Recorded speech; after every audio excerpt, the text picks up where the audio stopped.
એ માછલી ઉતરું યાર આ કેવો મસ્ત હે જો ઓક્સિજન છે ને પાણી પાછું ભેળવાય છે પંખાના કારણે એને ડી શું એમ ખોરાક ઝીંગાનો ખોરાક આપણે જો ને આ બનાવેલો હોય ખેતરોમાં એવી રીતે જુઓ બાંધ હોય બાંધેલો ને એની અંદર પાણી હોય ને એની અંદર બધું એને ખાવાનું ને છે ને અહીંયા ઝીંગા ફોર્મ જે લોકોને ખબર છે જે મસી ખાતા છે એને તો મિત્રો આપણે અત્યારે ફાઇનલી છે ને હિતેશભાઈના દાદી છે કાકીના ઘરે આપણે પહોંચી ગયા છીએ અને ભાઈ મારી પાછળ જો તમે વ્યૂ જુઓ તો હિતેશભાઈને છે ને અહીંયા ઝીંગા ફોર્મ જે લોકોને ખબર છે જે મસી ખાતા છે એને કે માછલીનો છે ને ઉછેર કરવામાં આવે એટલે હિતેશભાઈને છે ને એને ભાઈઓ ભાઈને ભેગા મળીને ઝીંગા ફોર્મ છે તો એ તમને બતાવું બે મોટા મોટા એટલે કુંડ હોય તમને બધી પ્રોસેસ કહો કે એમાં કેવી રીતે હોય બાકી હિતેશભાઈ કહે પાણી જો આ છે ને પાણી નાખવાનું છે એટલે અંદર લેવાનું આ ખાડી એટલે આમાં દરિયાનું પાણી આવે ખાડીનું પાણી હતું ને ગેટ આમાં ત્યારે આમાં પાણી આવે અચ્છા બંધ છે ગેટ હમું નકર ઓલ પણ કેવું તો એવું જ હોય એટલે અહીંથી પાણી ડાયરેક્ટ અંદર જાય ગેટ ખોલ લાગે ને તો પાણી ઉતરમ જાય અચ્છા કામ થાય એવું છે એમ તો જો આવા બાંધેલો હોય આપણે લોકો કેમ પાણી આપણે કુંડા બનાવેલા હોય ખેતરોમાં એવી રીતે જુઓ બાંધ હોય બાંધેલો ને એની અંદર પાણી હોય ને એની અંદર બધું એને ખાવાનું ને પછી પેલા તો બસા જ ના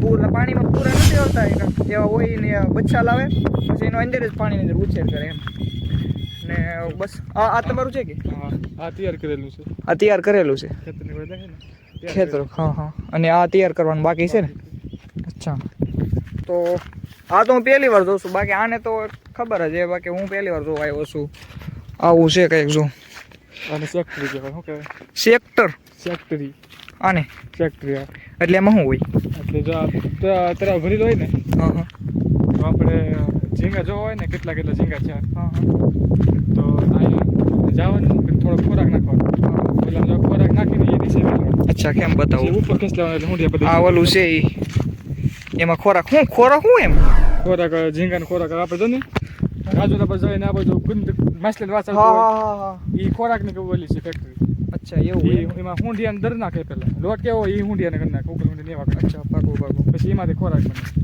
પછી અહીંયા કેટલા એટલે આમ ડેઈલી નાખવાનું કે જમવાનું હા આપણે સમય હોય બપોરે સાંજે ના હોય અચ્છા એટલે ડેઈલી એને એટલે સમય પ્રમાણે એને ખોરાક નાખતા રહે એટલે પછી એને કાંક સમયગાળો હશે કે એટલા મહિનામાં એ મોટા થઈ જાય લેબોરેટરી કરાવવી પડે સમય ડૉક્ટર તમે બોલાવીને બતાવવાનું લેબોરેટરી એને જ કરવાની આવે એટલે હું એમાં લેબોરેટરી ન કરાવી તો આમાં ઉછેરમાં કઈ બોલું નથી જતું ને કઈ રોગ તો આ બાજુમાં ખાડી છે ને મિત્રો આ છે ને બાજુમાં ખાડી તમને આગળ બતાવી આ છે ને ખાડી આગળ ના જ જાય છે બાજુમાં તો આગળ ના બાજુ ગયા ને તમને ખાડી બતાવું બાકી વધારે મારી કરતા આ જાણે કારણ કે એને પાર્ટ ટાઈમ છે ને એટલે પાર્ટ ટાઈમ શું છે શું કહેવાય હા ભાગીદારી એટલે એને જાણકારી મારી કરતા વધારે છે બાકી એટલે એવું છે કે આ બાજુમાં દરિયાની જે ખાડી છે ને દરિયામાં એલું પાણી ડાયરેક્ટ અહીં ખાડીમાં આવે પછી ખાડીમાંથી ડાયરેક્ટ અહીંયા એ જે આ કુંડ બનાવેલા છે ને એની અંદર લઈ લે એમ એટલે પછી એમ નહીં તો આમાં કંઈ મરવું પડે કંઈ ઝીંગાનું રહી કે ઝીંગા મરી જાય કે બહુ ધ્યાન રાખવું પડે બહુ જલ્દી ધ્યાન રાખવું એમાં એક પ્રકારનું ઓલું આવે જેનું એને ડીઓ કહેવામાં આવે ડીઓ એટલે કે જો આમાં ઝીંગા નાખેલા હોય ને તો ઓક્સિજનની કમીના કારણે બધા હુંડિયા ઉપર આવતા રહે ઓલું છે સકલડા કેમ ઉપર તો ના ભોગવું એ ડીઓ છે તો ઓક્સિજનની કમી થાય ને એ બધા હુંડિયા ઉપર આવતા રહે શ્વાસ લેવામાં અચ્છા પાણી પછી હુંડિયા બહાર આવે ને એટલે હુંડિયા મરી જાય પછી એટલે પછી આ પંખા ચાલુ કરી દેવાના એ છે ને પંખા ચાલુ થાય ને એટલે ઓક્સિજન છે ને પાણીમાં પાછું ભેળવાઈ જાય પંખાના કારણે એને ડીઓ કહેવાય જે હુંડિયા ઉપર આવતા રહે ને ઓક્સિજનની કમીના કારણે એને ડીઓ કહેવાય ને એ સકળા નો ફેરવ્યા હોય તો હુંડિયા બધા હાવ મરી જાય પતી જાય એટલે પાણીની અંદર ઓક્સિજન ઘટી જાય હા અચ્છા એવું એમ ને હુંડિયા છે ને આવ થોર સામે જાય હાવ મરી જાય ઉપર આવતા રહે બધા એ બહુ રાતે બહુ ધ્યાન રાખવું પડે કેટલા એ બહુ મોટા ભાગનો કિસ્સો એ રાતે જ બને એવો એટલે તમારે એક વાર ઉઠ્યું હે હા ધ્યાન રાખવું પડે એટલે એ જોવું કેટલા નુકસાન કેટલું આવે એટલે એમ નહીં પણ તમને ખબર કેમ પડી જાય કે આમ ડીઓ થઈ ગયો એટલે આમ ઓક્સિજન ઘટી ગયો આટોમાં બધા ઊંડિયા બહાર ડોકા બહાર આવતા રહે તો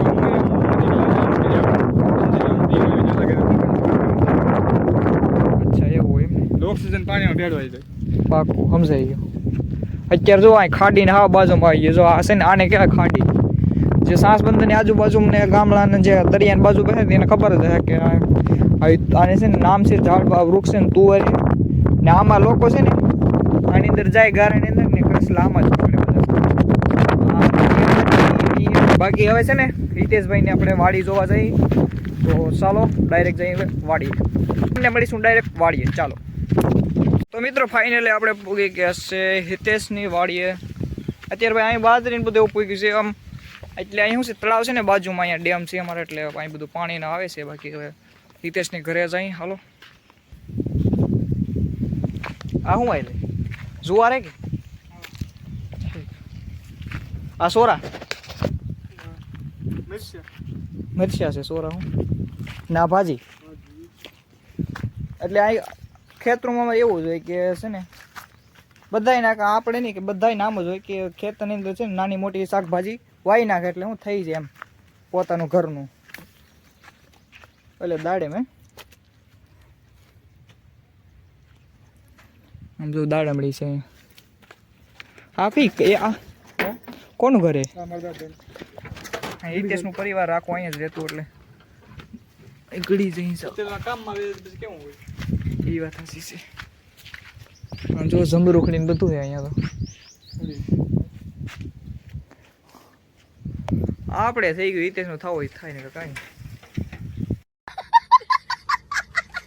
તો હિતેશ દાડીમ ગોતે એકલો બચારો. દાડીમ છે એમાં જો બહાર હતા લગભગ છે દાડીમ બહાર રહ્યા જઈ.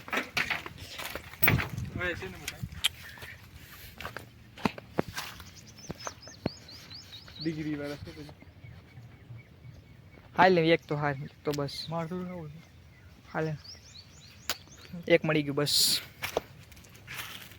હે હશે તને કોઈ કીધું એટલે નથી એમાં કૂવો એ માછલી જરૂર મિત્ર માછલી જરા માછલી પાડી જશે હે પાડી છે મીઠા પાણી માટે પાડી. કેવું મસ્ત નું હે. ઓલા પણ 160 ભાઈ મમરા ખાઈને વાત જાવ હે મમરા ખાઈને વાત જાવ નક્કી રહ્યા હો. આમ જો આ બાજુ હે જરા એ મીઠા પાણીના પાડી છે 1 2 એ તો એક પાંચ હોતી જ હોય. હા રાંગી તોડ નાખે તો મેં કે 3 4 આ કેવો મસ્ત હે જો આ મોટો છે ને એક ઓલા દિવાલમાં સુઈ એમ બતાવે કે આમ જરૂરથી પાટી કહેવાય પાટી એમ ને આવડા તો બે બાધે અહીંયા. એટલે કેમ પાતાળી કૂવો એટલે હું એટલે ઘણો ઊંડો હોય એમ. ઠીક પેલાનો બનાવેલો હોય છે ને બહુ બહુ જૂનો છે. મસ્ત ના પાટી. ઘણો સમય થઈ ગયો આપણે હિતેશની અહીંયા વાડી આવ્યા હતા. હવે નીકળી જઈએ હોય ને હે સુમા આવ્યો હોય ને હા તો અહીંથી મને જમરૂક તો ખાતા ધરાને ગીરે. જમરૂક હા ગરી જમરૂકડી હા બહુ ગીરી છે. કઈ લાલ આવે ઈ છે કે વ્હાઈટ આવે લાલ લાલ જમરૂકડી છે. વાહ ખેરામાં તે ઘરે ઘરે આ વાડિયું છે નહીં પણ અહીં મારા કેટલા ફૂઈ રહી ને મારા અહીંયા મારા ફૂઈ મારા પપ્પાના બેન છે એના એને તે વાડી છે. આમ જો આ બીજું ઘર છે ને તો અહીંયા જો વાડી એટલે છે ને અહીંયા એમ ઘરે તમારે ફ્રૂટ ને એવું તો બધું મળી જ રહે એમ. અત્યારે અમે હામાં જઈએ છીએ હિતેશને આવી છે ને હાલે આવે છે એટલે એમ કે આવી કે હવે અમે ઘરે જઈએ એમ. તો હાલો હવે ડાયરેક્ટ નીકળ્યું અમે ઘરે. અને આપણે હજી 2 મંદિરે દર્શન બી કરવાના છે. વ્લોગમાં આમ હોય હા એમ જકરામ ન કરી તો વ્લોગ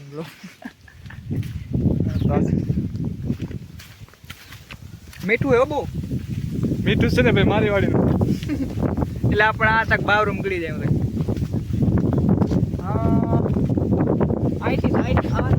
નીરે એટલે મસ્ત થયો મિત્રો. અત્યારે છે ને અહીંયા અમારે ડેમ બાજુમાં છે કે ને એટલે અત્યારે જો કે અમારામાં કઈ નેર બેરું કઈ ખેરા પટવા સાંસે ને કઈ નેર બેરું કઈ છે ને એટલે અહીંયા છે ને બાજુમાં ડેમ છે ને એટલે અહીંયા લોકો છે ને વાવે છે ને એવું બધું વાડી બાડી બધું જોવા મળે. અને થોડોક વિડીયો આમ રહીને કઈ બતાવતો ને ફેસ મારું. દર વર્ષે છે ને પાણી ભરાય છે. તાકાય ન હોય આપણે એટલું પાણી ભરાય. આપણે હાલ જાય કે ને એટલું પાણી ભર્યું આમાં હાલ ઈમે પાણી હોય. હા કીડે કીડે અહીંયા તો કીડે કીડે ભર્યું હોય. હાશે હા એટલે દર સુમાં હે ને અહીંયા અમારું ઘર છે અને ઓટો આપણે એટલું એટલું ઊંચો છે રેડી. અને ઓટામાં કીડે કીડે પાણી ભરાય છે. ઓટા પેશન ને તો એટલું પાણી ભરાય. આમ રાખ આમ મારે બ્લોગિંગ શીખવાનું જો આને કોઈ પકડીને કાંટા વાગે ને ગાય કે મને તો હજી દેખાતા નથી. તરાય તો હજી નથી બતાતા તો શું કરવું. મિત્રો ફાઇનલી આપણે પોગવા આવી ગયા છે ખવી દાદાને મંદિરે. તો જો તમને બતાવું દાદી દર્શન બી કરશું ને તમને લોકોને દર્શન બી કરાવું છું. ચાલો આપણે મંદિરે જઈએ ડાયરેક્ટ. ફાઇનલી મંદિરે પહોંચી ગયા છે મિત્રો. ફાઇનલ આપણે પહોંચી ગયા છે ને ભાઈ સુવિધા કરી નાખી પાણી પીવાની. ધીરે ધીરે હવે ગ્રોથ કરતા થાય છે.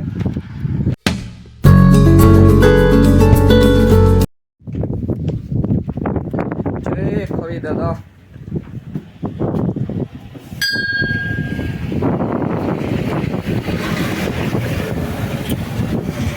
મિત્રો તો અત્યારે મિત્રો અહીંયા ખવી દાદા પહોંચી ગયા છે અને તો તમે લોકોએ દર્શન કરી લો અને હું બી સરસ મજાના દર્શન કરી લઉં.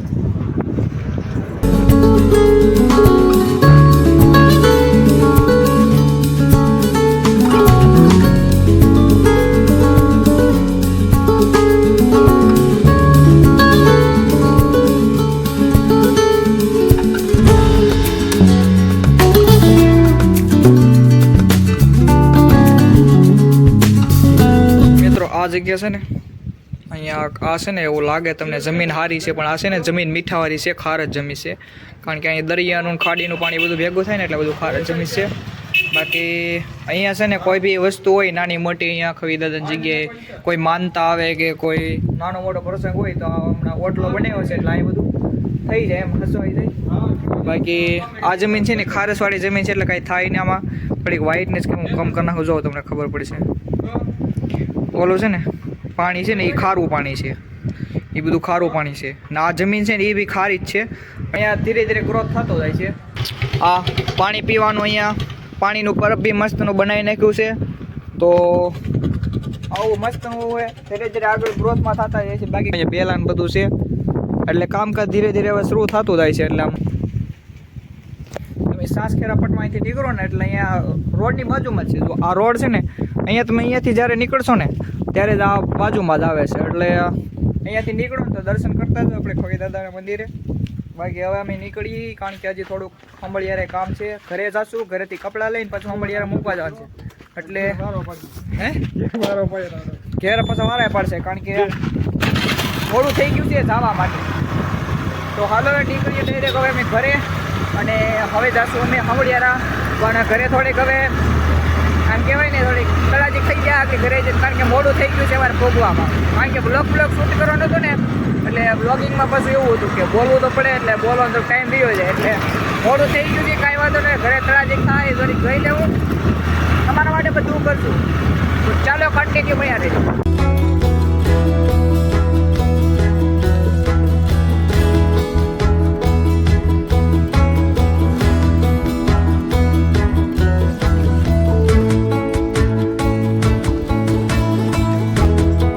મિત્રો ફાઇનલી આપણે ઘરે પૂગી ગયા છે ને ભાઈ આપણે નાહી ધોઈને ફરી એકવાર ફ્રેશ થઈ ગયા હતા. અને આશા છે કે આજનો તમને વ્લોગ ગમ્યો હશે ને ગમ્યો હોય તો લાઈક, કોમેન્ટ અને શેર, સબસ્ક્રાઇબ કરવાનું ભૂલતા નહીં. મળીએ આપણે નેક્સ્ટ દિવસમાં. બધાને ટેક કેર અને બાય બાય. અને હા આપણે ટૂંક જ સમયમાં હવે 500 સબસ્ક્રાઈબર પૂરા થવાના છે. તો તમારા મિત્રોને જલ્દીથી શેર કરો અને સબસ્ક્રાઈબર આપણે 500 ટાર્ગેટ પૂરો કરીએ. Bye bye.